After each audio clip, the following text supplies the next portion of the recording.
Tiene una introducción, una frase A que se repite 3 veces, un coro que se repite 2, luego la frase A que se repite 2 veces, la frase A es la guitarra, la frase C que sería una estrofa, un puente en la percusión, la siguiente estrofa la frase C, y luego una frase D donde se encuentra el solo instrumental. En el caso del rock pues sería la guitarra eléctrica, y en el caso de la banda municipal sería el saxofón. Un puente, una frase D 2 veces y una coda. La primera versión opera los contrapuntos territoriales del rock en su base de bajo, guitarra, batería y órgano, además de instrumentos de aliento. Pero en el marco de cierta tradición del rock mexicano, la singularidad de la barranca es más la de incorporar ciertas sonoridades regionales que la de reproducir los contrapuntos del rock anglosajón.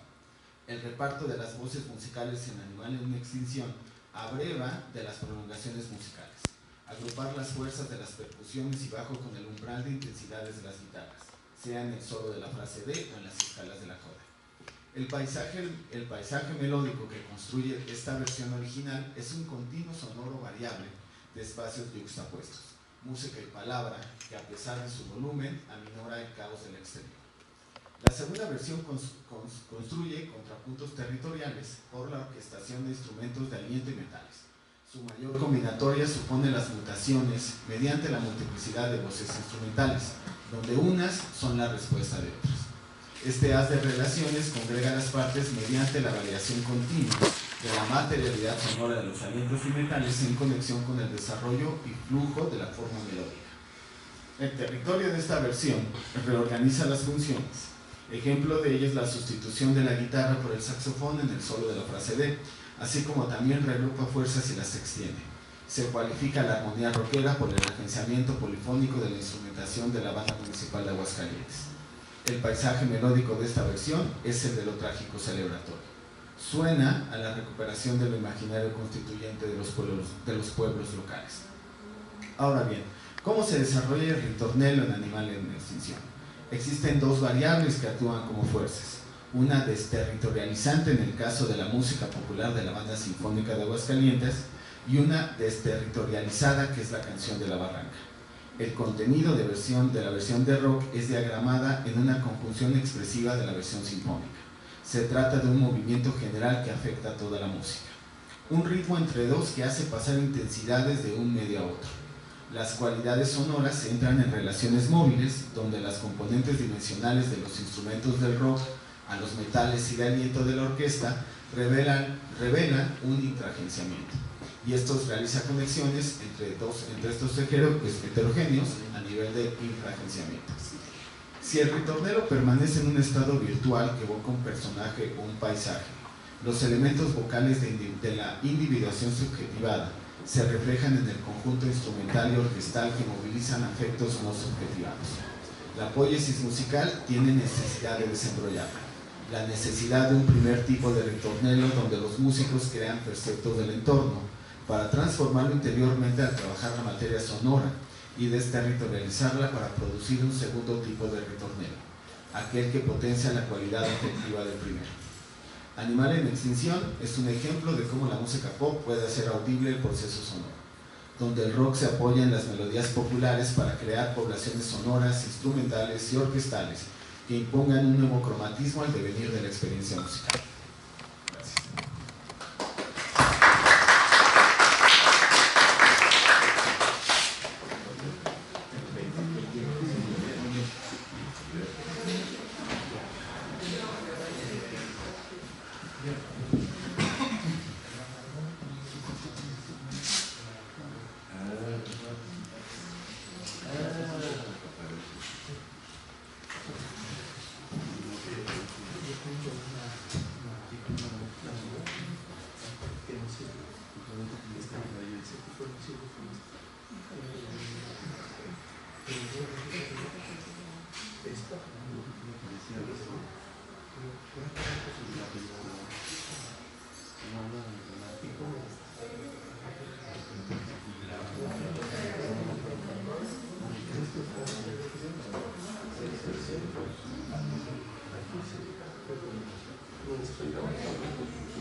Valencia, si quieren ver bien cómo resolver, si tiene igual si tiene una venta de postulación.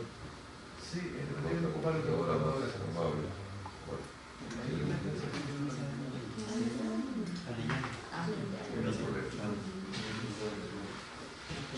Bueno, mientras los problemas técnicos tienen que ver con la última ponencia, así que vamos a continuar mientras se resuelve. David Aguirre Panta, de la Universidad Católica de Santiago de Guayaquil, hablar sobre Guattarí en Ecuador, rareza y tranquilidad del deseo. Rareza y tranquilidad del deseo. Qué difícil eso, ¿verdad? Tuve que hacer mejor dicho, la ponencia la escribí 3 veces porque estamos ahorita en la segunda semana, bueno, vamos a entrar a la tercera semana del paro nacional de Ecuador y bueno, era como que también había un devenir completo mientras iba escribiendo, mientras iba produciendo, entonces iba borrando, iba cortando porque iba a trabajar otras cosas y luego ya viniendo acá a Ciudad de México dije no, borro todo y comienzo de nuevo, ¿ya? Así que vamos a ver qué tal sale. El deseo la llama en el deseo, vamos a ver cómo va a salir. Bueno, son 20 minutos, yo lo había hecho como para 10, pero igual ahí vamos, ¿ya? Así que 20 más. Está bien. Comienzo. Alexander von Humboldt, investigador alemán en 1802 en su visita a Ecuador, describió a los ecuatorianos como seres raros y únicos. Duermen tranquilos en medio de crujientes volcanes, viven pobres en medio de incomparables riquezas y se alegran con música triste.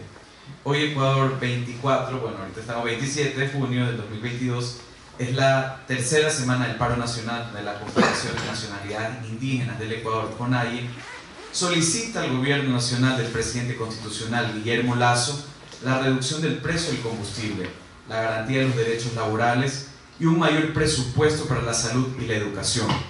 La movilización junto con los colectivos feministas, colectivos de comunidades LGBTI, movimientos y grupos obreros exigen al presidente Lasso su destitución y su falta de compromiso político frente a la bruma tóxica neoliberal, blanqueada, heteropatriarcal y colonizadora que en estos tiempos nos encontramos viviendo en Ecuador.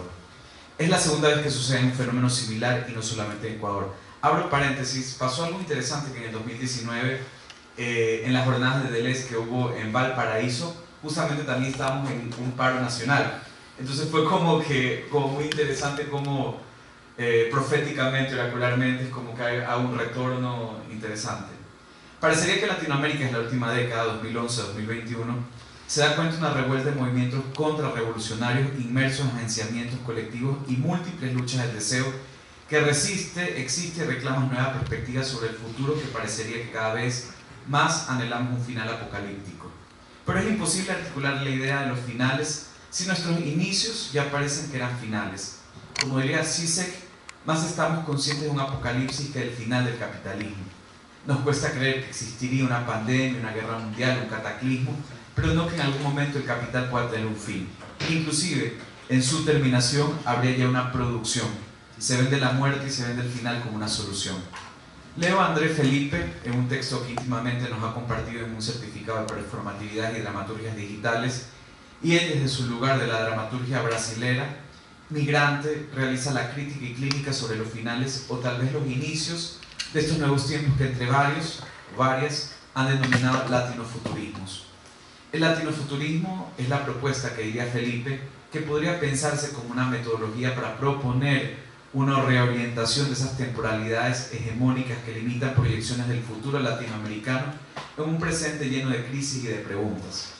Hablar y pensar en Latinoamérica en estos momentos de climas llenos de turbulencia, hablar y pensar en lo que las comunidades les exigimos a los gobiernos, apuntan aún más allá que no es solo un capricho o un reclamo sobre el ejercicio del poder, sino algo más profundo que en los últimos tiempos se va gritando más. Políticas enmarcadas en ineptitudes, discapacidades y políticas de muerte. Es a partir de este breve texto que intentaré imaginar ficcionalmente, utilizo la palabra ficción como una construcción desde la literatura, y el recurso metodológico micropolítico del latinofuturismo como un desplazamiento colectivo, rizomático, que abrirá otro tipo de conquistas epistémicas, que no van por el lugar de las macronarrativas, sino una verdad que en tanto cuerpo, cuerpo latinoamericano, es el paisaje donde la transformación neoliberal tiene su mirada, ya que el cuerpo es política, verdad y deseo. Las imágenes que se desplazan desde una Latinoamérica agitada por gobiernos neoliberales, presidentes con filiaciones en grupos religiosos, máscaras llenas de fraudes, desencantos y nostalgias de un pasado que nunca existió, hace que retomen más las palabras que les dijo este hombre blanco y que su mirada falologocentrista Humboldt retumbe las tumbas y los cuerpos que caen anualmente, porque se resisten a existir a esa única idea antropocéntrica que el capital ofrece. Cuerpos blancos, heterosexuales, colonizados, que miran a la otredad como una tierra de conquista y explotación, pero con esa distancia necesaria por la extrañeza a la lengua, las costumbres, las rarezas, las prácticas cotidianas, y que hay que enseñarles a ser, entre comillas, humano. Deseo, lengua y revolución no son palabras que se encuentran desconectadas de la construcción de subjetividades. La lengua no es solamente un artefacto, un dispositivo ingenuo que inocentemente sirve para el mero acto de comunicar. La lengua es el lugar del alumbramiento. Kristeva diría que la lengua es el acto donde se interpreta y se interpela la vida. La lengua es donde las realidades se emancipan, donde los mundos se construyen, se habitan, afectan, capturan y pocas veces se emancipan. Guattari, en su revolución molecular, diría que la lengua es el primer y gran motor para poder hacer repliegues de las relaciones de producción del capital sobre el campo social del deseo. Es bajo esta forma que la lengua es el principio activo y deformativo que funciona como guías para una subjetivación a mayor escala, o en palabras de Sueli Rolnik, un único modelo de identificación subjetiva, el inconsciente colonial capitalista. Es por esto que en estos tiempos latinoamericanos, en estos tiempos de formas extremas de dominación, de guerras macrodiscursivas que desafían los cuerpos, las cuerpas con epistemes que se encuentran en contra del modelo de la norma, en tiempos donde la cacería de brujas, los cadáveres sobre las calles de Ecuador, los adoquines llenos de sangre, los exilios, permiten que podamos pensar e imaginar cómo colectivamente se producen nuevas formas de resistir. A pesar de que existen trabajos que apuntan directamente a la pregunta sobre el deseo, e inclusive al capital como un transformador del deseo con relación al trabajo, la utilidad y la producción, no es suficiente que de las diversas definiciones siempre surja la necesaria pregunta sobre la concepción enigmática de poder hacer el esfuerzo político de ver al deseo como una completud, no como una carencia. Cuando Edipo es interrogado por el oráculo, le es devuelto lo que habita como un horror, pero también como una imagen de su destino.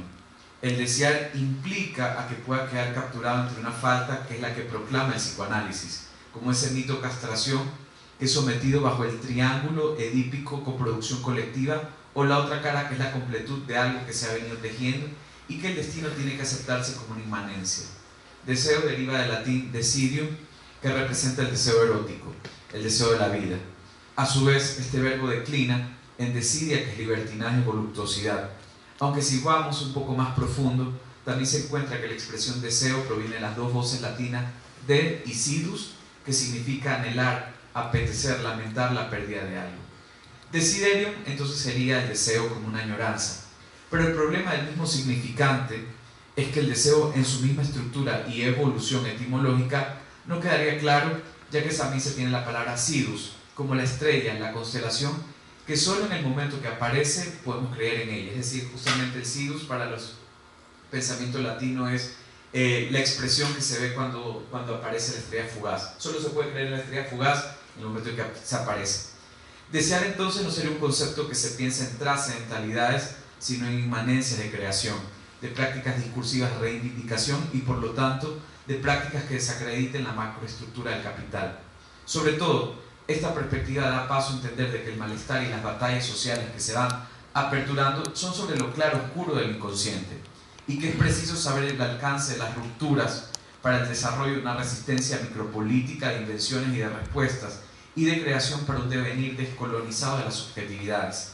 Devenir en una transformación política es devenir en la cartografía guattariana, donde la sacudida de las tradiciones ya no quedan más en las falsas añoranzas de un futuro mejor, sino en la acción reflexiva sobre los tiempos presentes latinos, que cada vez parecería que se fraccionan más. El deseo, esa estrella que bajo el cenit del tecnocapitalismo emerge entre las masas y que tendría ese nivel problemático de utilización, mas no de definición, atraviesa el asunto de las políticas del deseo como una lucha constante llena de ruidos y furias, donde la transformación no solamente estaría en la gestión colectiva de la gubernamentalidad, sino en algo más profundo que es la escena crítica y el trabajo micropolítico de la vida privada en la esfera pública. Sueli Rolnik diría que la relación que existe entre lo privado y lo público no tendría una transformación de las estructuras de gobierno sin la modificación de dispositivos micropolíticos de subjetividad. Y por micropolítica hay que entender que son los pequeños actos de resistencia al poder, que desde los micros donde se pueden ver los fascismos y las enmascaradas del capitalismo militante de los grandes grupos sociales, que en la última década se encuentra en una operación de proxenetización de la vida bajo ideales neoliberales, la defensa de una vida sobre todas las cosas, la defensa de la familia tradicional, e inclusive sobre la defensa del concepto un poco absurdo del Estado-Nación. Es más, ha habido en estos momentos, estaba leyendo unos Twitter, de que hay agrupaciones que están ahora defendiendo al poder policial. O sea, como hay también policías que no están del otro lado, dicen ellos. Entonces, habría como que ir interrogando esta proxenetización. Pensaría que Rolnik, al tener el contacto directo con Guattari en Brasil y sus intercambios sobre las cartografías latinoamericanas, dan cuenta de una problemática que hay que producirla transversalmente y no como una suerte de receta, sino justamente como el análisis de las producciones semióticas que terminan siendo producciones políticas orientándose hacia la construcción de nuevos territorios. Uno de los territorios de combate sería, por ejemplo, las prácticas artísticas, donde la forma de experimentación quede bajo la piel, bajo los escombros, bajo las latitudes, como un lleno de pulsiones, rizoma, que permitiría una revolución molecular.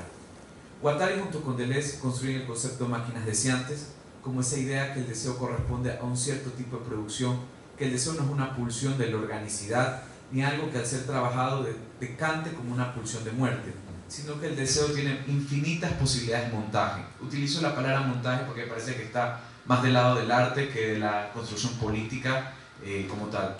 El deseo sería, palabras de Guattari, como el buen salvaje de Rousseau, podemos pensarlo como la contracara del Emilio, pero asimismo como una buena máquina puede paralizarse, bloquearse y hasta entrar en implosiones. ¿Cuál entonces sería la mirada de Guattari para pensar en estos días llenos de muchos interrogantes sobre los países latinos y los futuros posibles e imposibles que se están tejiendo? Alma Silva, en un texto que propone en febrero del 2020, antes del COVID, produce una articulación micropolítica para poder combatir de una u otra forma esa tranquilidad y rareza del deseo, lo que hace desde el latinofuturismo. Silva señala las cuestiones identitarias y decoloniales con perspectivas feministas, ecologistas, queer, negras, amerindias, cyborgs y demás, en propuestas híbridas y transdisciplinarias que aborden la materialidad de las macrodiscursividades como dimensiones de combate políticos y performativos. Silva entonces aborda tres dimensiones para ubicar lo micropolítico con el estatuto del latinofuturismo. Primero lo pone un latinofuturismo especulativo, que es una fabricación de narrativas futuras que incluyen la presencia de existencias latinoamericanas, algo que en el último tiempo recién se puede pensar en finales, pero también en principios discursivos que provengan desde y para Latinoamérica. Un latinofuturismo borgiano, a partir de Borges, que explora la profunda temporalidad múltiple, la multiplicidad de tiempos que existen en Latinoamérica, la lectura abismal de la grieta donde el mestizaje no se puede colonizar. Y el latinofuturismo apocalíptico, que es catalizadora y destrucción y del fin del mundo como lo conocemos, que es una imagen que paradójicamente le encontramos poética. Lo que hay que rescatar de estas tres dimensiones es que se pueden combinar y encontrar puntos intermedios de conversación e inflexión, donde la conquista del deseo es la conquista de los cuerpas, ya que si se conquista los cuerpos como el desplazamiento del espacio político, el deber ser se transforma en un poder ser. La micropolítica en tiempos de los paros nacionales ecuatorianos sería un devenir tan profundo donde paran la selva, las playas, los monos, el jaguar, la tortuga, las ciudades atravesadas por los ríos, las montañas y los pueblos originarios, nos convirtamos en esa rareza que se potencia para no desaparecer. Como conclusión, esa rareza del deseo que hablaría Humboldt en un 2022 en un medio de un paro nacional indígena da cuenta de que la palabra convertida en un reclamo de gobierno es el único espacio donde las narrativas dominantes producen tensión sobre los grupos dominados. Fielmente Deleuze diría las literaturas menores, el devenir menor como un agenciamiento colectivo de transformación. Riviera Cusicanqui, socióloga boliviana, hablaría de la multiplicidad del deseo andino y propone la noción de la palabra aymara chixi, que se podría definir como algo manchado, pintado, en el que se convive lo diferente, puede confundirse pero no mezclarse. El mismo significado en la lengua aymara sería gris manchado. No desaparece, no se borra, coexiste con contradicciones, que es una propuesta que se contrapone contra la masificación del deseo que de otra forma la permite el capital. La concepción que propone Riviera es una concepción que no hablaría de una mirada sobre el futuro prometedor, entre comillas, que los gobiernos intentan de una u otra forma hacernos creer que existiría una solución totalitaria. Es más, estos tipos de soluciones podrían traernos muchas dificultades a la hora de representarnos, sino más bien la concepción es mirar el pasado para caminar por el presente y el futuro, es decir, que el pasado de nuestros pueblos tradicionales puede ubicarse delante de las enunciaciones del presente. El ejercicio poético, político, poético sería proyectar y luchar sin renunciar a la memoria y la diversidad con esa cuota de rechazo sobre políticas que homogenizan vidas y producen olvidos de los cuerpos. Al final, Guattari, con su voz que surgía con unas entrañas que parecían que estaban más afuera que adentro, nos recuerda que el devenir político es saber qué se quiere hacer, y no es hacer un cambio que se piense en globalidades, sino en cambios a niveles de sectores donde las prácticas y la restauración de la vida interior no quede colonizada, utilizada y olvidada. Muchas gracias.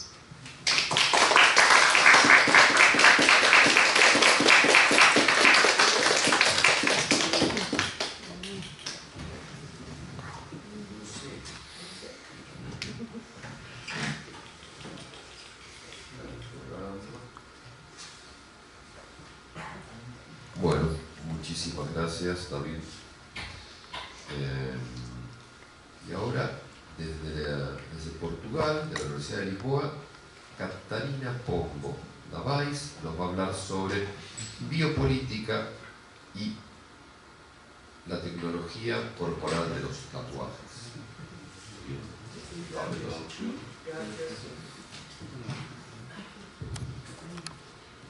Hola, ¿me escuchan? Seguindo tu charla, yo voy a hablar en español como una práctica política menor de la... entonces, que para mí es más fácil de hablar en inglés, pero estoy aquí con vosotros y creo que es importante de hacernos realmente, efectivamente, las prácticas políticas. Entonces, voy a intentar de hablar español, no lo español de la Real España, pero un español mezclado, porque estamos hablando de mezclas, ¿no? Entonces, en Portugal, un español con portugués, un poco ficcionado, ¿por qué no? Entonces yo voy a hablar de los tatuajes, que es un tema que que he trabajado en estos últimos tiempos y que es una práctica ancestral también de vuestro país y de toda la Latinoamérica, no solo sobre México, pero en toda Latinoamérica. Y lo que me interesa es pensar el tatuaje como también una expresión del cuerpo político. Hay pocos estudios críticos sobre este tema en Deleuze y Guattari, pero sin embargo creo que en su obra hay un amplio asamblaje de conceptos que pueden aportarnos ideas luminosas para pensar el tatuaje mismo sin existiendo una teoría sobre el tatuaje en Deleuze y Guattari. Y voy rápidamente a pasar por las tres referencias que yo he encontrado en su obra sobre los tatuajes, ¿okay? Entonces, la primera referencia explícita hasta ahora que yo he encontrado en su obra es uno en Antiédipo y dos veces en Mil Mesetas. Entonces, la primera referencia en Antiédipo, el tatuaje está pensado en el capítulo de los salvajes, bárbaros, hombres civilizados, así en el contexto de las sociedades primitivas. Seguido la idea de Nietzsche, como habíamos hablado en la sesión anterior, que el tatuaje primitivo era una mnemotécnica, es decir, la inscripción de una memoria colectiva en el cuerpo singular, Deleuze y Guattari también la definen como un primer signo de la cultura humana, como un alfabeto terrible en el contexto de un sistema de la crueldad. Y voy a citar esta cita: la cultura de la crueldad convierte a los hombres, a sus órganos, en piezas y ruedas de la máquina social. El signo es una posición de deseo, pero los primeros signos son los signos territoriales que plantan sus banderas en los cuerpos. Y así se quiere llamar escritura, esto es de la cita, a esta inscripción en carne viva. Entonces hay que decir que la palabra presupone en efecto la escritura, y que es este cruel sistema de signos inscritos el que hace el hombre capaz del lenguaje y de la memoria de la palabra hablada. Entonces, en claro contraste con las sociedades modernas, donde existe una codificación dentro de una lógica de la privatización y del intercambio de los órganos, Deleuze y Guattari afirman que en las sociedades primitivas el tatuaje era la codificación de un cuerpo dentro de un grupo, pero sin más sentido que esa pertenencia al grupo, sin la idea de intercambio. El tatuaje es un investimento colectivo de un cuerpo, es la expresión de un colectivo, pero sin esta idea de un intercambio. Y cito otra vez: la sociedad primitiva no es ante todo un medio de cambio donde lo esencial sería circular o hacer circular, sino un socio de inscripción donde lo esencial es marcar y ser marcado. Entonces, este es lo esencial. Sin embargo, la sociedad primitiva no se basea en un sistema de intercambio, sino ese de inscripción, de marcar en la piel. Y la primera forma de inscripción es la inscripción primitiva de la máquina territorial, y que esto implica tatuar, tallar, sacrificar, mutilar, etc., para inscribir el cuerpo en la investidura colectiva del deseo de la tribu. Y la próxima cita es bastante explícita. La máquina territorial primitiva codifica fluxos, inviste órganos y marca cuerpos, a tal punto que circular, intercambiar, es una actividad secundaria en comparación con la tarea que resuelve a todas las demás: marcar los cuerpos que son los productos de la tierra. La esencia del registro, de la inscripción de socios en la medida en que reclama las fuerzas productivas y distribuye los agentes de producción, reside en estas operaciones: tatuar, extinguir, incidir, tallar, escarifiar, mutilar, cercar e iniciar. Esto es la cita de Antiénico. Así es el tatuaje como un signo territorial marcado en nuestro cuerpo. Emile Mesetas, la segunda referencia explícita sobre el tatuaje, es primero en el capítulo sobre el rostro y luego en el capítulo del estribillo. En el capítulo sobre el rostro, el tatuaje vuelve a ser pensado en el contexto de las sociedades primitivas, y aquí explican Deleuze que el rostro es una cuestión de política, como lo sabemos, que el rostro es la máquina abstracta de dominación, de rostro como una construcción europea del Cristo, del hombre blanco. Ahora, mientras que la máquina abstracta del rostro trabaja sobre un modelo binario, ¿sí?, de la normalidad y de la desviación, mientras que tiene un doble papel de detección de la desviación y de organización de la normalidad, por el contrario, como explican Deleuze y Guattari, las sociedades primitivas son multidimensionales. Por eso el cuerpo se expande en sus múltiples y colectivas alianzas, se conecta con la tierra y las fuerzas cósmicas. Por eso el cuerpo se preocupa más por la intensidad de un devenir animal que por la normalidad de un rostro. Y cito: las pinturas, los tatuajes, las marcas sobre la piel se encuentran con la multidimensionalidad de los cuerpos.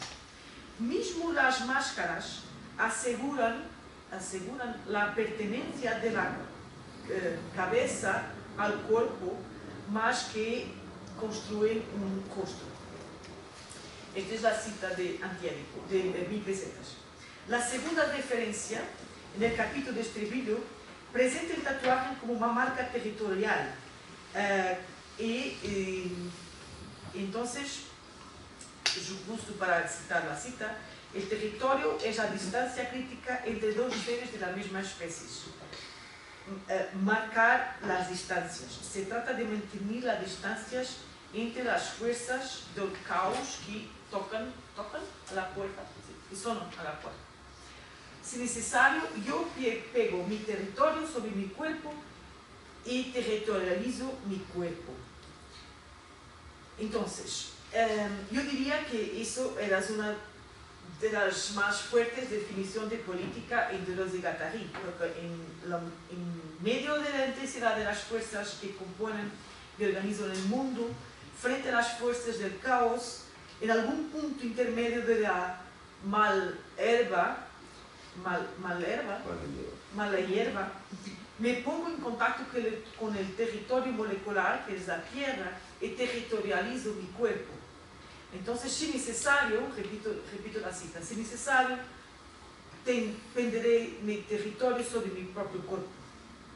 Construyo mi territorio para resistir a la territorialización que me frapa en la puerta. Entonces, el territorio molecular del tatuaje es una nueva reconfiguración del cuerpo dentro del territorio molecular. Entonces, estamos más do que una política, estamos ante un programa étnico, como una etología del tatuaje, la construcción de un nuevo territorio capaz de conectarme con las fuerzas cósmicas y naturales. Y pregunto si será esta razón por cual el tatuaje aparece en el capítulo de Estribillo.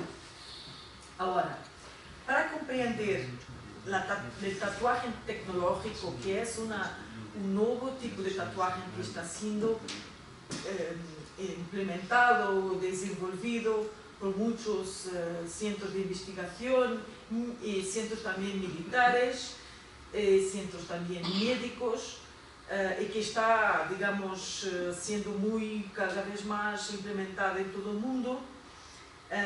Es necesario, para comprender esta tatuaje tecnológica, es necesario irnos 10 años después de 1000 pesetas a postscriptum sobre las sociedades de control. Mi traductor profesional.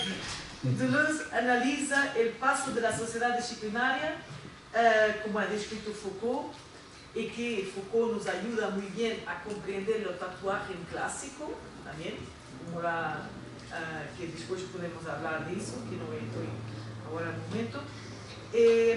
Entonces, aquí Deleuze parece terriblemente clarividente, porque a principios de los años 90, antes de la soberanía que tenemos hoy de la Internet, Deleuze ya decía que, cito, el hombre disciplinario era un productor discontinuo de energía, pero el hombre de control es ondulatorio, en órbita, en una red continua.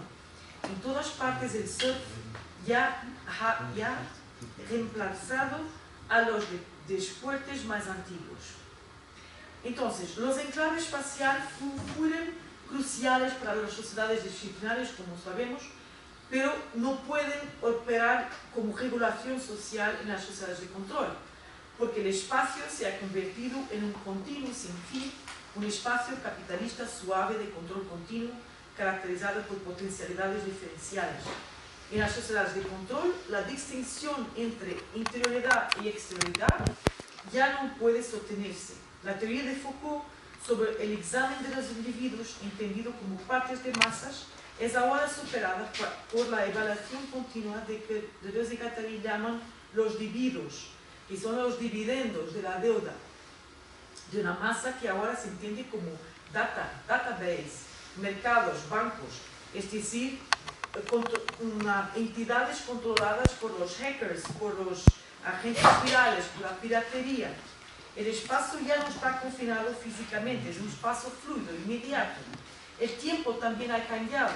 El tiempo del individuo estaba dividido y constituido por sus diferentes ocupaciones y interacciones dentro de un espacio arquitectónico como la escuela, los hospitales, sí, jugar, dormir, etc. El tiempo es una masa continua, no más espacio que organiza el tiempo, pero por el contrario es tiempo que es el que organiza el espacio. Podemos trabajar en todas las partes, somos nómadas digitales ahora, en una terminal del aeropuerto, en los coches, podemos trabajar donde quiera. Entonces, en el fondo, ya no estamos el hombre encerrado, sino el hombre en una deuda infinita de un tiempo continuo. El funcionamiento de los mercados con flujo continuo es ahora el instrumento del control social. Y como Deleuze y Guattari lo dicen, se nos enseña que las corporaciones tienen alma, que es la noticia más aterradora del mundo. ¿Sí? Fin de la cita. Ahora bien, ¿cuánto tiempo tengo? No sé. Este nuevo... Sí, este nuevo tipo de poder también ha transformado el concepto del cuerpo. El cuerpo ya no está tan mudo, una entidad moldada por la disciplina del espacio y del tiempo que Foucault ha tan brillantemente descrito. En las sociedades de control, el cuerpo es una entidad codificada dentro del mercado global. Es una función del régimen de signos de una deuda infinita dentro del flujo capitalista que a través de los dados digitales tiene un dominio perfecto y total de la vida del cuerpo. El cuerpo moderno se ha convertido en un lugar de la gestión social constante. Él mismo es su propio database, ¿cómo se dice? Dispositivo. El cuerpo moderno está permanentemente conectado con las estructuras de poder. Entonces, yo propongo, en vez del concepto del panóptico de Jeremy Bentham, yo propongo entonces el concepto de superpanóptico, porque nuestro cuerpo es el mismo, este superpanóptico. Entonces, para comprenderse entonces esta tatuaje tecnológica que había hablado, que es una tatuaje increíble, que puedes hacerlo, por ejemplo, con una tinta especial, que son la nanotecnología, que es una tinta conductora y que te conecta, por ejemplo, con tu celular, tu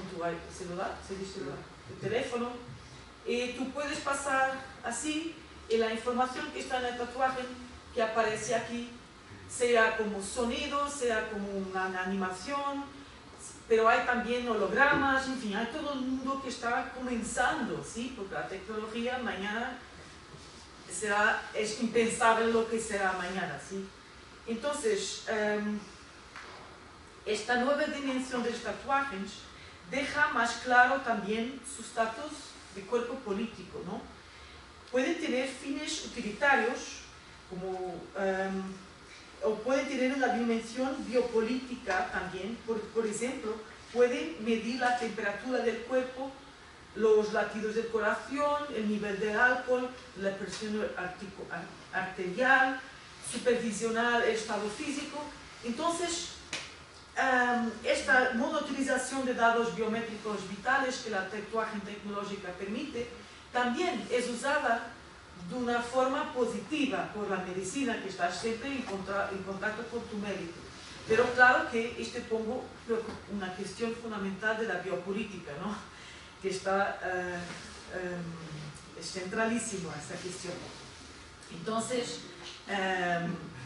este cambio de tatuaje en una simple técnica artística, simples, decorativa del cuerpo, mística, etc., hasta un dispositivo aliado de la ciencia, la tecnología, nos obliga a repensar la relación del tatuaje con las estructuras de poder político y económico.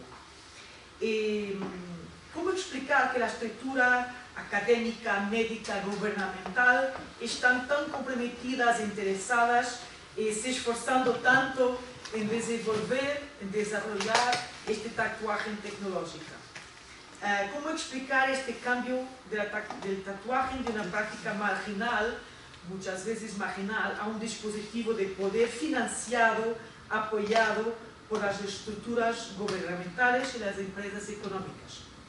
Entonces somos testigos de esta democratización, digamos, de esta banalización del tatuaje. Y yo propongo la idea que el tatuaje clásico, hecho con las tintas clásicas, sí, el tatuaje normal clásico, puede verse como una práctica de un tiempo diferente, de un slow time, de un tiempo suspendido, como Deleuze y Guattari solo nos ha hablado en presentación de Sacher-Masoch.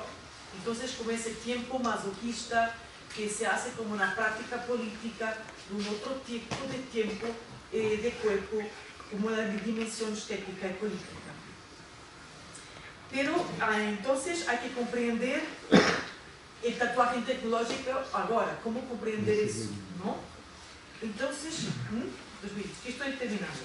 Y quería citar una parte de Deleuze en Pour Parler, que dice que Félix Guattari ha imaginado una ciudad donde uno podría salir de su departamento, de su calle, gracias a una tarjeta electrónica que levantaba una barrera, ¿sí? Y la tarjeta podría ser rechazada con la misma facilidad en un día determinado o entre ciertas horas. Lo que cuenta no es la barrera, sino la computadora que rastrea la posición de cada persona y efectúa una modulación universal. Entonces, yo pregunto qué potencialidad puede tener esta tecnología tecnológica, tatuaje tecnológica, en esta modulación universal. ¿Estaremos condenados al sistema del control o hay una alternativa dentro de esta idea de modulación universal? Y para finirme, para concluir, quería también pensar la idea de la metalurgia en los estudios de Deleuze y Guattari, la idea de este vitalismo del metal, ¿sí? La idea de su programa antihumanista va al punto de decir que el metal es el pensamiento, es el principio del pensamiento. Entonces, lo metal, el élan vital, como diría Bergson, este vitalismo inorgánico es la noción básica de la subjetividad, ¿sí? Porque es la subjetividad que se conecta con los animales, los minerales, la tierra, los cosmos, etc. Entonces, yo propongo esa idea de una tatuaje tecnológica de dos maneras. De una negativa, claro, que se ponga un problema biopolítico muy grave, que es el cuerpo con un superpanóptico dispositivo de sí propio en conexión con el poder que nos controla, pero también esta idea de un vitalismo metálico que se puede poner en nuestro cuerpo y asumirlo como una nueva subjetividad y una nueva conexión, una nueva ecosofía para terminarme con Guattari, porque voy a terminar con Guattari.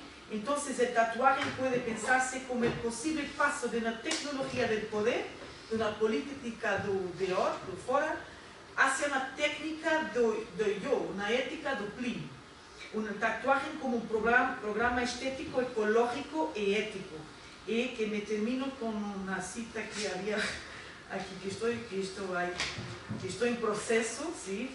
Entonces, para terminar, con una cita de Guattari en 3 ecologías, que dice: un punto programático esencial para la ecología social será alentar a las sociedades capitalistas a hacer la transición de la era de los medios de comunicación de masas a una era postmedia, en la que los medios serán reapropiados por una multitud de sujetos grupos capaces de dirigir su resingularización.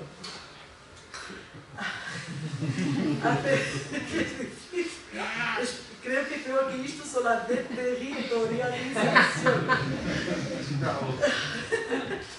A pesar de la aparente imposibilidad de tal eventualidad, el nivel actualmente sin paralelo de alienación relacionada con los medios no es de ninguna manera una necesidad inherente.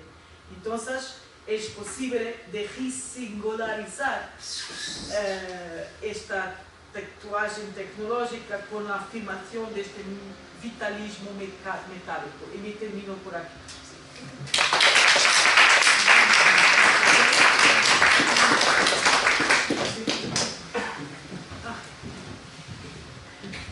Bueno, estamos a punto de resolver los problemas tecnológicos porque estamos aliando con los metales y silicio dentro de la computadora. A ver si podemos.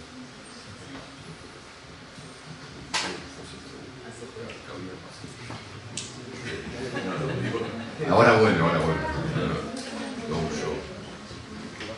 A ver si te digo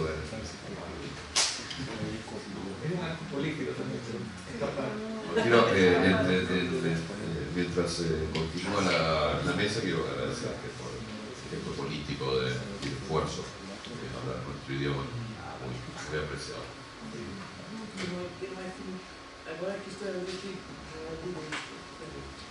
no puedo, tendría que hacer lo mismo por tu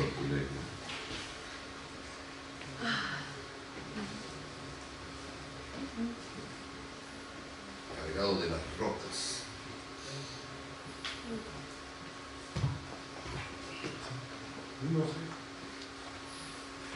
¿Jala o no jala? ¿Qué creen que pasó? Que el técnico encargado de eso le dio COVID. Oh. Pero si no te meto el proyector. Había arrancado recién el proyector. Yo no sé cómo sabes. Le dio COVID, entonces le escribí, me dice, ¿sabes qué? Tengo COVID. Podemos compartir entre entonces, las dos. A ver si logramos.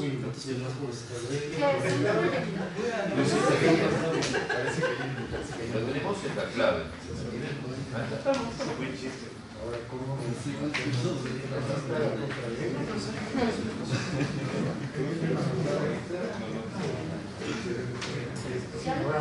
Sí, seguro.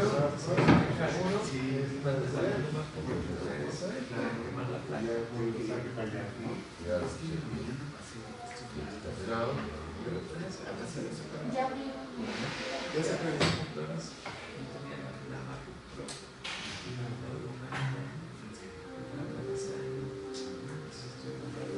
Está sonando el audio.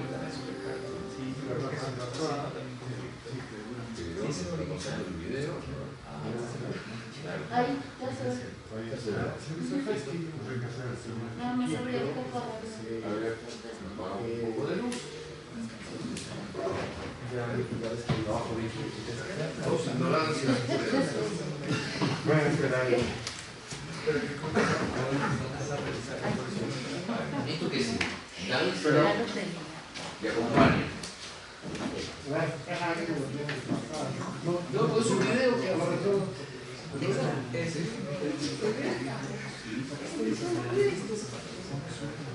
Sophie Bella.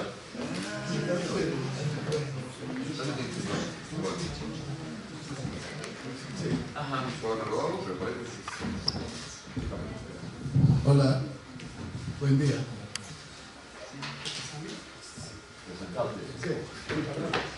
Ahora lo pregunto. Primero te presento, ¿te parece? Les digo que tienen que firmar esto, que son las autorizaciones. Todo firmado. Perfecto. Bueno, excelente. Y entonces vamos a cerrar esta mesa con esta tecnología. Perfecto. Rafael Roales va a preguntarse si lector de Deleuze debido a los microfascismos. Vamos a darle play a este asunto. ¿Podemos cambiar que se apaguen estas?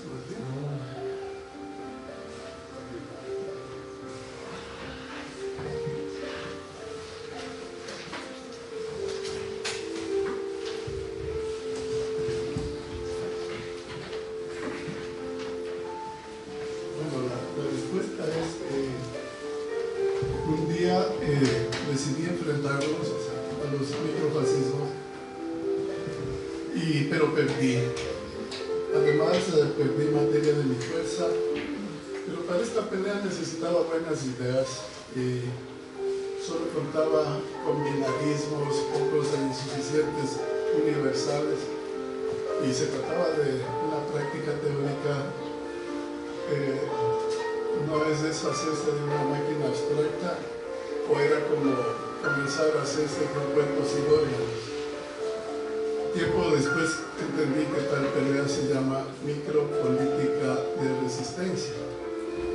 Sucedió con un intento de extorsión en mi contra, un encuentro con la corrupción de la burocracia municipal de Quito, en términos deleuzianos, hallazgo o caída en un agujero negro, que a la vez sería línea de fuga o línea de cuantos que escapa una segmentaridad dura, línea correspondiente al particular organismo cuyo aspecto moral está constituido por las leyes, ordenanzas y reglamentos y demás jurisprudencia, los ilegalismos que rigen en el municipio de Quito. Todo ello con una cierta duración, radicado en varios espacios, por ende un sinfín de visibilidades, que permiten dibujarlo todo en un mapa, como dicen Deleuze y Guattari, y bueno, de todo aquello también salieron una serie de cuadros que les presento ahora mismo, y serie que se llama Microfascismos.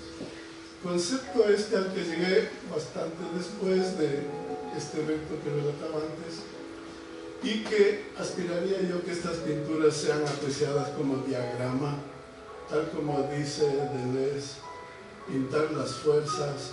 No se trata de reproducir e inventar formas, sino de captar fuerzas, diferentes tipos de fuerzas que confluyen en el diagrama. Esto está en lógica de la sensación, por ahí en la página 63. Soy arquitecto, devenido artista y micropolítico, y enfrentando estos hechos los denuncié mediante un blog que enviaba por escrito a interesados y no interesados, hasta que uno de esos días di con microfascismo. No sabía nada de eso. Lo leí en un libro de Onfray, quien ahí en ese libro cita indirectamente a Deleuze y lo denomina nietzscheano de izquierda. Entonces en ese momento intuí el potencial de Deleuze y sus conceptos. Seguí pintando porque ya no podía ser empresario. Fue grande la afectación de mi fuerza y tuve que salir. Y entonces, entonces caminé al mismo tiempo otras líneas de segmentalidad. Después ya aprendí de microfascismos y seguí familiarizándome con sus conceptos. Esta primera línea a la que me referí al comienzo, línea de segmentalidad, como ellos enseñan, hay que procurar hacer un mapa, ¿cierto? Un mapa donde coexisten líneas, pasan la una a la otra, están en presuposición una con la otra, y pues de todo eso di con una segunda línea de segmentalidad que llamo nuevas leyes, nuevas extorsiones, que tienen que ver con ilegalismos, un concepto que se encuentra por ahí yo lo encontré en un libro de las clases que da Deleuze sobre Foucault a fines del 85 y 86. Se trata de que en nuestro país, Ecuador, un progresista, Rafael Correa, ganó la presidencia y estuvo ahí muchos años, digamos, en base, entre otras cosas, a una promesa de revolución ciudadana, y en la parte cercana a mi actividad una promesa de revolución urbana. Se aprobó una nueva constitución y se esperaba que a partir de esa constitución se desarrollen leyes progresistas con relación al suelo y a la tierra urbana, ¿no? Pero aquello no sucedió, mejor dicho, pues quedaron frustrados esos deseos por microfascismo, por micropoder. Bueno, volviendo a esta primera línea de segmentariedad, ella arranca con un anónimo correo electrónico que exigía dinero y tanta cosa. Todo ello pasó por meses y meses de gestiones a nivel de entidades municipales para dar cumplimiento a lo que en 1000 mesetas señalan Deleuze y Guattari, que toda sociedad, pero también todo individuo, estoy citando, están atravesados por las dos segmentariedades a la vez, una molar y otra molecular. Si se distinguen entre las dos es porque no tienen los mismos términos, ni las mismas relaciones, ni la misma naturaleza, ni el mismo tipo de multiplicidad.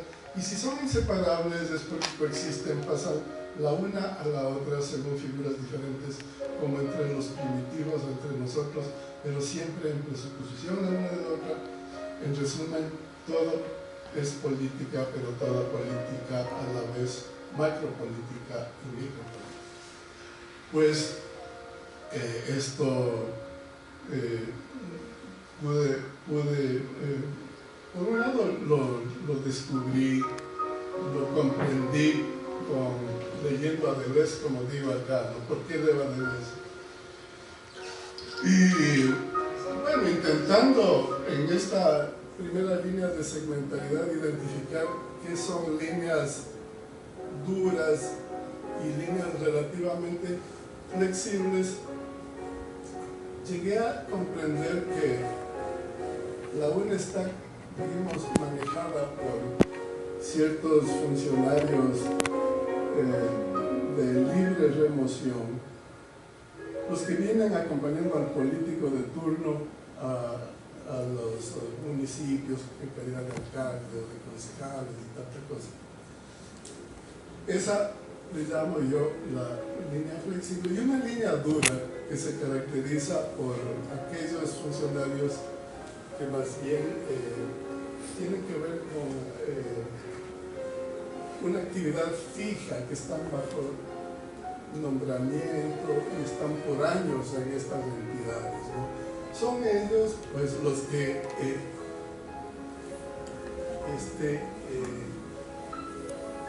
fugan de estas líneas de segmentariedad flexible y dura y inician líneas de cuantos, como mencionan nuestros autores, en el sentido de que escapan a sus determinaciones del orden molar y molecular y devienen peligrosos agujeros negros, porque es invisible su deseo, así lo señalan nuestros autores. Entonces ellos dicen, no solo hay dos líneas, sino tres. La tercera es una línea expresada en cuantos definidas por descodificación y desterritorialización. Dicen, la línea de fuga franquea la pared, sale de los agujeros negros y se convierte en línea de destrucción, extorsionan, delinquen. Estos son los microfascismos. Cuando más molares devienen los conjuntos, más moleculares devienen los elementos y sus relaciones, se aprecia que lo molecular y lo molar van de ida y vuelta. Bueno, todo esto que estoy haciendo, trato de que sea un mapa de donde se capten fuerzas, donde se comprenda sus relaciones de fuerzas, que es el término que utilizan nuestros doctores. Entonces, aquí hay algo muy bonito, una cita que me gusta. Dice, no basta definir No basta con definir la burocracia con una segmentalidad dura, con compartimentación de los espacios contiguos, jefe de despacho, que lo conocí durante 30 meses de este asunto, en cada segmento, y centralización correspondiente al final del pasillo o en lo alto del edificio. Pues al mismo tiempo hay toda una segmentación burocrática, una flexibilidad y una comunicación entre despachos, una perversión permanentes que se ejercen incluso contra los reglamentos administrativos. En Deleuze y Guattari, cuando se refieren a Kafka y la parábola de los dos despachos, por ahí está la línea de cuantos y por ahí aparecen los centros de poder. Bueno, esto que les acabo de mencionar rápidamente me llevó a comprender una segunda línea de segmentalidad que abarca la primera. En mi idea de enfrentar un problema muy puntual, pues les cuento que fui a dar como empleado del partido de gobierno de Correa, del progresista Correa, por un año. No tenía nada más que hacer. Ya no era empresario. Mi pintura es lo que me ha acompañado desde entonces. Entonces, esta línea de segmentalidad que descubrí le llamo leyes, extorsiones, nuevas leyes, nuevas extorsiones. Entonces, en esta línea que mandaba la nueva constitución progresista que votó mayoritariamente el pueblo ecuatoriano, donde asignaba derechos a la naturaleza, inclusive el derecho a los ciudadanos a la ciudad y ese tipo de cosas, que propugnaba como en el plan de gobierno progresista una revolución urbana. Después de aprobar el pueblo una nueva constitución, debía cambiarse una ley antigua, una ley de régimen municipal antigua y semifeudal, la llamo yo, la que confería poder a funcionarios y en general y en particular poder al sector inmobiliario. Y claro, la máxima ley del Estado dijo, cambien eso, la constitución nueva dijo, cambien eso. Y de esa orden que dio el pueblo y que se consignó en la constitución, devino en 3 leyes sobre el suelo.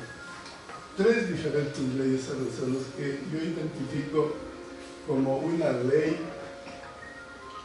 voy a adelantar un criterio, una ley realizada con dedicatoria a mafias municipalistas, una segunda ley dedicada a mafias urbanísticas y por último una tercera ley dedicada a mafias de amigos directos del presidente de la República. El presidente de la República progresista tiene muy buenos amigos empresarios y de ellos los más grandes inmobiliarios, en particular de la ciudad de Guayaquil, la más grande del país. No me dejará mentir mi colega guayaquileno. Entonces, pues efectivamente, acá se puede descubrir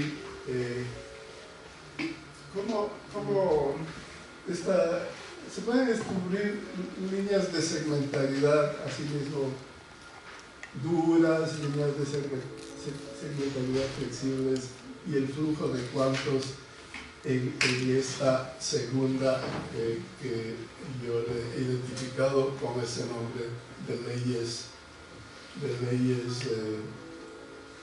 e ilegalismos, ¿no? Donde toda esta ley, toda esta línea conduce a un centro de poder que se encuentra ubicado en la presidencia de la República. como más adelante se puede también descubrir cuando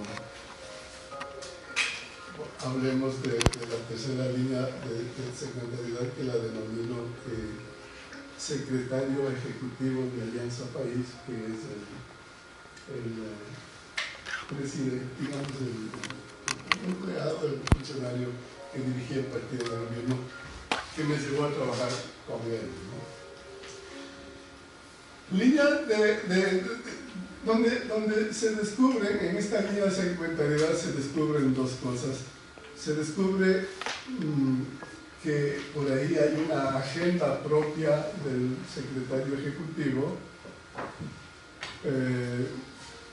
Fuimos contratados específicamente para posicionar, nos decía alguien, posicionar a nivel nacional al secretario ejecutivo, lo que no está ni en la ley, ni en los estatutos del partido, ni en ninguna parte. Era una aspiración de este caballero, digamos, ser algo más de lo que ya era, y en tanto aspiración, digamos, diferente a lo moral, a lo constituido, a lo legal, viene a resultar también su línea de cuantos, así entiendo yo. Es decir, una línea que fuga de la línea de secretaridad rígida y también de la flexible, que fuga de lo moral y fuga de lo molecular. Y que se manifiesta por deseos no expresados oficialmente, no expresados mediante un oficio, una carta, mediante un email, sino que esto, como nos enseña Deleuze y Guattari, específicamente esto está en el libro sobre las clases, que se llama Michel Foucault y el poder, viajes iniciáticos, un libro editado en Argentina en el 2014, donde nos habla de las formas como se manifiesta el poder, que es incidir, influir, y ese tipo de verbos en infinitivo. Me quedan 2 minutos. Me quedan 2 minutos. Digamos que 3. ¿Cuántos eran? 15 o 20. Bueno. Y de esto dicho, resumiendo, tenemos 3 líneas de secretariedad, ¿no es cierto? Tenemos la primera, está la línea pequeña, digamos, la línea ubicada en una instancia burocrática con una incidencia personal. La otra ya es donde están las leyes y donde quien les habla procuraba con sus contactos y sus relaciones políticas buscar que la ley realmente se configure de la manera esperada, de la manera democrática, que no fue así. Y finalmente esta tercera línea de secretariedad, donde vemos ya cómo opera la política en la oficina, en el organismo político, y donde se perfila también ahí que el centro de poder no está en ese funcionario que supuestamente, que fue nombrado por una convención nacional, sino que así como las leyes en último momento se escriben o se firman o salen cuando hay un ok desde un funcionario de la Presidencia de la República, acá también el centro de poder del partido de gobierno, aquello que tiene que conectar con las organizaciones de base, con territorio y tanta cosa, también está condicionado al mismo centro de poder. Pues déjame terminar diciendo que en todo ello vemos microfascismo, ¿no?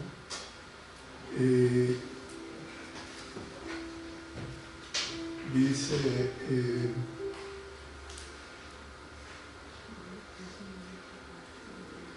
por un lado les he presentado inocentes pinturas donde se ven micropoderes que de pronto rozan el devenir criminal en otro contexto. Por ahí hay una pintura de un episodio de un pueblo donde parte del pueblo se levanta y por una falsa acusación asesinan a unas personas que estaban en la cárcel, y donde se ve como estos micropoderes adquieren un término criminal, ¿no?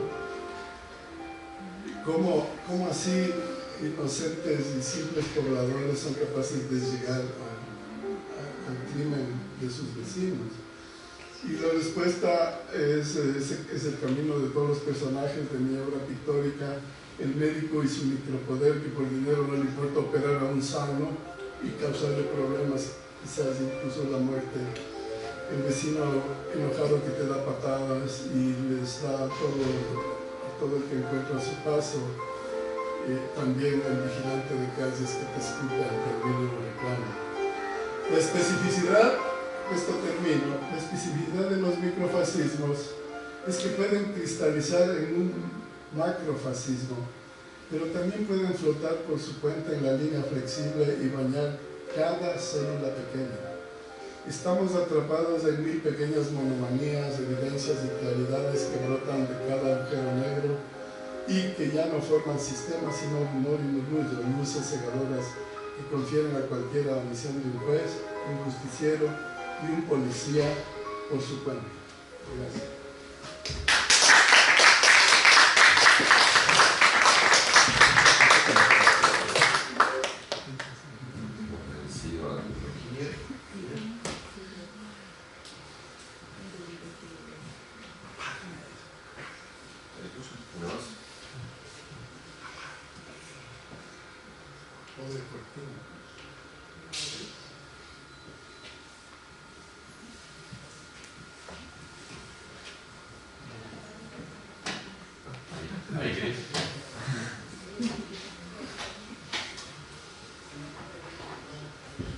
Bueno, muchas gracias a todos.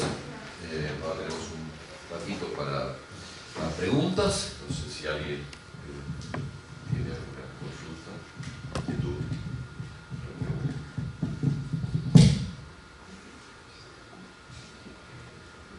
Yo me gustaría hacer un comentario en portuñol. Pero es un delirio, una viaje acá. Yo nunca tenía escuchado a Catarina hablar y justo habló de las cuestiones de las tatuajes y todo, y me pasó esta cosa de que vas al registro, pero hablas también del furo. ¿Cómo se habla furo en español? ¿Furo? Furo, un buraco.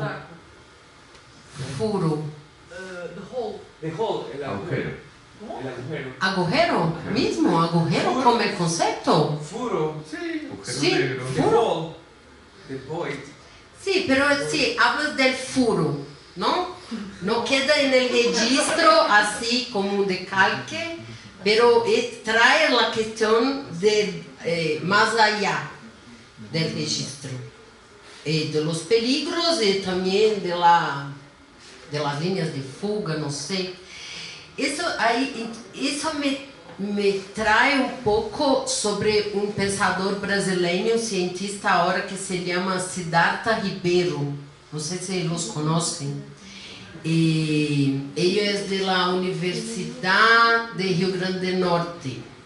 Y él es un neurocientista que tiene hablado mucho sobre los sueños y cómo nosotros podemos así usar la cualidad de sono y de los sueños para reinventar una cosa otra para nuestras existencias, más allá así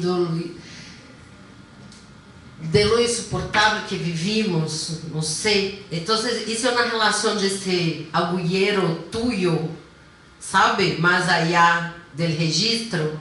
Com isso que Siddhartha traz um pouco de los sueños e também me passa uma coisa interessante em las charlas de ele, que aí me pega um pouco com a charla de Davi, com esta coisa de latinofuturismo, sí, que Siddhartha cuando habla mucho de los recursos que tenemos, ¿no? Y eso yo pienso un poco, incluso en mí, cuando quedo muy resentida y, sabes, tengo dificultades de salir de eso.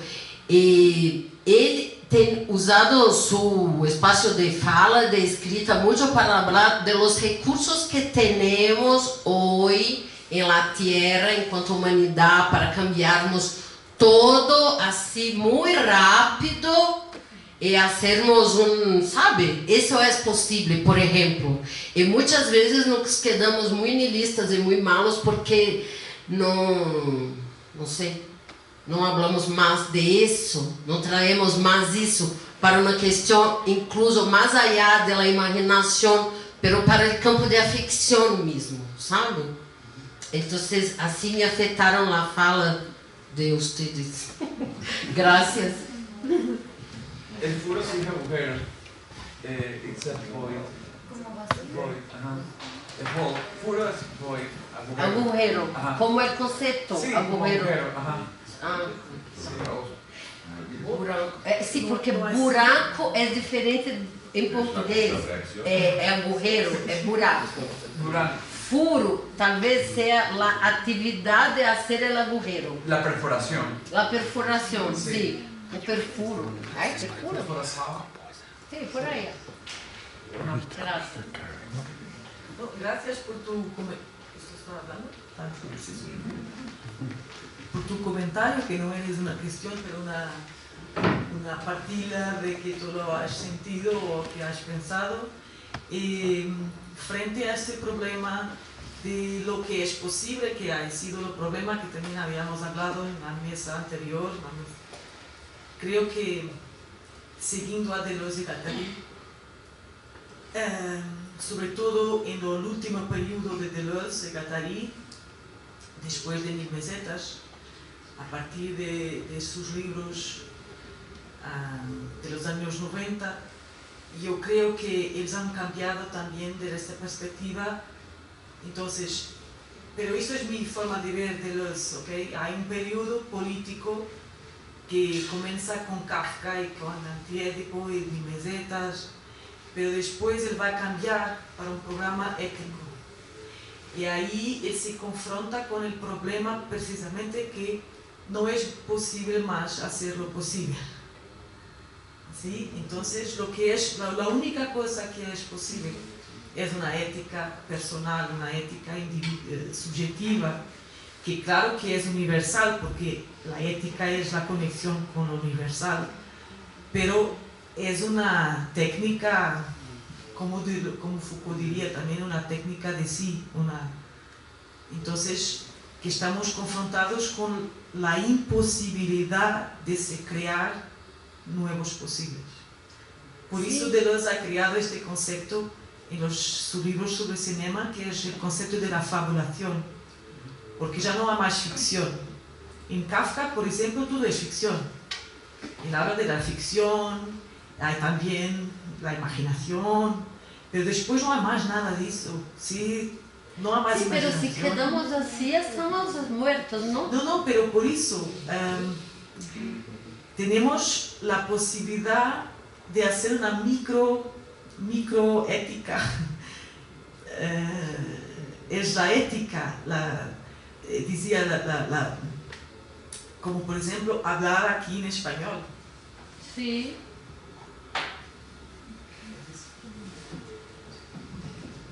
no sé qué voy a decir, pero un poco pensándolas y pensándonos, yo creo que, bueno, un poco lo que conectaba Sabri, lo que conectaba Catalina, un poco sobre...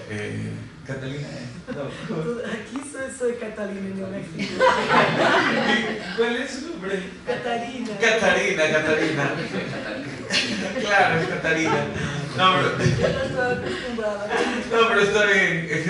Disculpe por nombrar, es también un acto político nombrar lo imposible. Un poco lo que decía un poco Catarina y lo que decía también Sabrina, yo creería que también, por ejemplo, pensar en Guattari, yo me hacía la pregunta cómo puede Guattari hacer una lectura cuando él también es un hombre blanco, heteropatriarcal, falocéntrico, que él no tenía sus recursos, bueno, nos dio unos recursos semiológicos para poder pensar un poco en los devenires, el devenir minoría, el devenir indígena, el devenir el postcolonial ahora. Pero pensaba, por ejemplo, en el concepto de latinofuturismo, inclusive cuando usted estaba hablando, Catarina, pensaba también en el tema de cómo hacer todo el cuerpo también una resistencia política, que me parece que eso es importantísimo pensarlo. Y creo que, no me acuerdo dónde lo leí, si fue en Sacher Masoch, la introducción, que él les dice hay que como reconquistar esta mirada sadiana, o sea, de qué es lo que sucede con Sade a partir de los tatuajes, de que Sade cuando lo llevan a la Bastille y le sacan, lo despojan de la ropa, lo despojan de las cosas, se comienza a escribir sobre su cuerpo. Entonces ese acto poético de la poiesis me parece que es como un acto importantísimo pensar en Latinoamérica. Y con respecto a los latinofuturismos, es interesante porque siempre pensamos en los apocalipsis a partir de ciertas poblaciones. Cuando había una lectura ahí de, no recuerdo de quién, que esta socióloga le había preguntado a un maestro maya que viene de la jerarquía maya y decía, más me preocupan los blancos porque nosotros hemos resistido casi 500 años pero los blancos es como no pueden nada, es como que, o sea, viene el COVID y como que viene y nos morimos todos. Como que dice, nosotros hemos resistido. Entonces me parecía interesante el concepto de latinofuturismo porque yo decía, es también pensar en una post-Latinoamérica, porque pensamos en Latinoamérica, ¿qué somos? ¿Por qué pensamos en un final de Latinoamérica? ¿Qué pensamos hacia dónde vamos? Inclusive estos gobiernos que vienen con un poco lo que también decía su nombre es Rafael, con respecto a las líneas de segmentariedad, inclusive con lo del gobierno de Rafael Correa, bueno, que fue interesante porque en Latinoamérica hemos pasado por gobiernos populistas de una falsa izquierda, ahora gobiernos de derecha, por ejemplo Bolsonaro, el gobierno de Lazo, que están muy asociados a perspectivas muy de la iglesia. Entonces pensamos como que va a venir también un Mesías, lo mesiánico. Entonces cuando me parece que hay que hacer todo un ejercicio ético y poético para adentro, de poder pensar en otros destinos posibles, pero que no va a venir algo mejor. Tampoco digo que va a venir algo peor, pero sí juguetear con la farsa y con la fábula, que me parece que eso es lo inmanente. Sí, porque eso es la heterogénesis del latino. Exacto.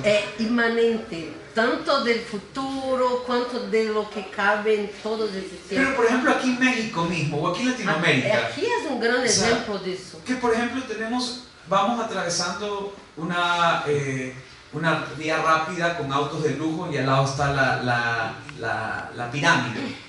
Entonces, eso me parece que es lo interesante latinoamericano, pensar en esta heterogeneidad que tiene que ver con justamente el entrecruce, lo híbrido, lo que podamos pensar en un latinofuturismo que no es que es de la decadencia, sino de la inmanencia, inclusive de la producción de nuevos mundos posibles éticos, poéticos y políticos.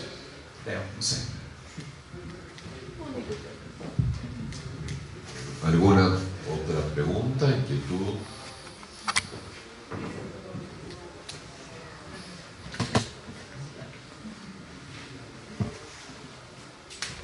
Gracias. A ver, me siento mucha gratitud de escucharlos desde el sur global, tipológico y topológico. Y con esto de los latinofuturismos, se me ocurre una pregunta y que también aparece esta pregunta con las indagaciones un poco y lecturas muy atentas de la idea del devenir animal, y es respecto de cómo construimos o cómo pensar la categoría de violencia en una inmediación ética, ¿no? O sea, una violencia no pensada desde lo estatal, sino como contraestatal, ¿no? Como una violencia desde la gestualidad, y que pienso en esto por el último comentario que tú haces, por la narración de la chica de Maya, que te decía, a ver, ¿no? O sea, como que nuestras formas de concebir el tiempo y nuestras formas de darnos a la montaña, de caminarla y de gestarnos en el paso, están marcadas por una forma de violencia otra, que no es la violencia de la soberanía, que me atrevería a decir como es una violencia que se gesta justo como en una ética incluso contingente, que es multiespecífica y tal, y que sería también como una forma de pensar este latinofuturismo, tal vez como forma contrastatal dentro de todos los proyectos progresistas, pues que en América Latina han sido un completo fracaso, por más que se les defienda, pues, y sobre todo si los pensamos desde la periferia, de la ciudad, del campo, y bueno. Entonces un poco como, eso se me ocurre, ¿no? Como podríamos pensar, si es que es posible, una violencia otra, que esté dentro de otro margen, dentro de otro registro, pero que a la vez esté remitiendo a eso originario, que no es cronológico, sino que es una cosa que acontece como justo, ¿no? En todo esto, pues. Sí.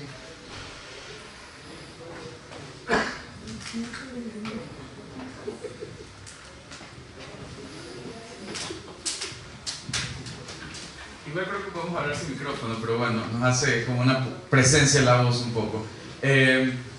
Hablabas, y agradezco también tu pregunta, que me parece súper interesante poder seguir pensando, y algo que lo que conectábamos hace tiempo con Sabrina, que estuvimos en un grupo de investigación, ¿te acuerdas? El de portugués.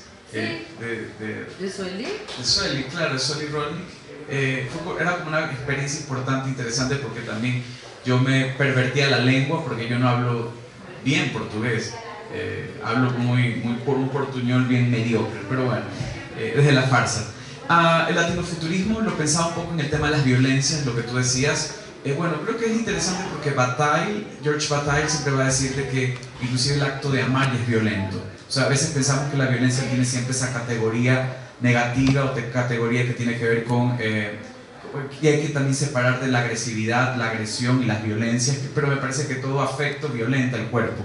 Es decir, el mismo amor, la misma condición del tiempo va violentándonos.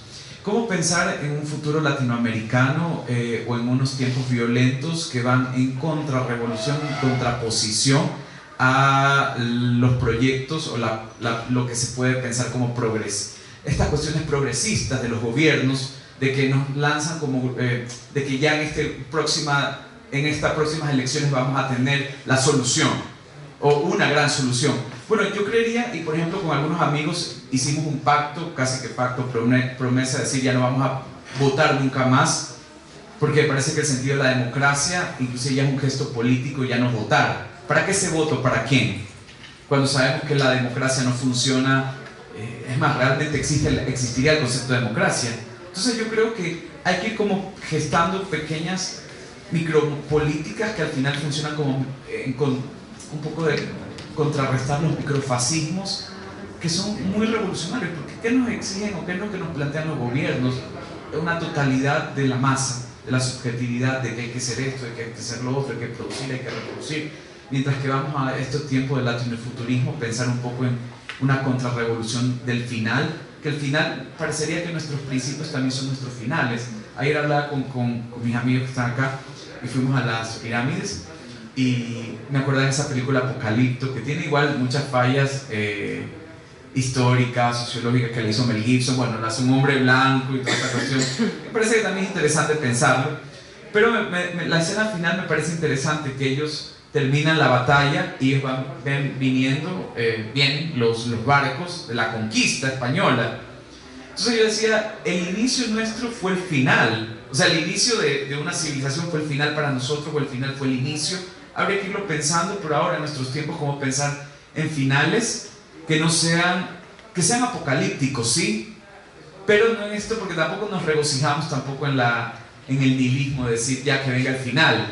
O tal vez sí, no lo sé. Pero sí pensar un poco de cómo hacer otro tipo de finales que también son contrarrevolucionarios y que dan inicio a otras perspectivas de nuestros tiempos que van en otras lógicas. Diríamos.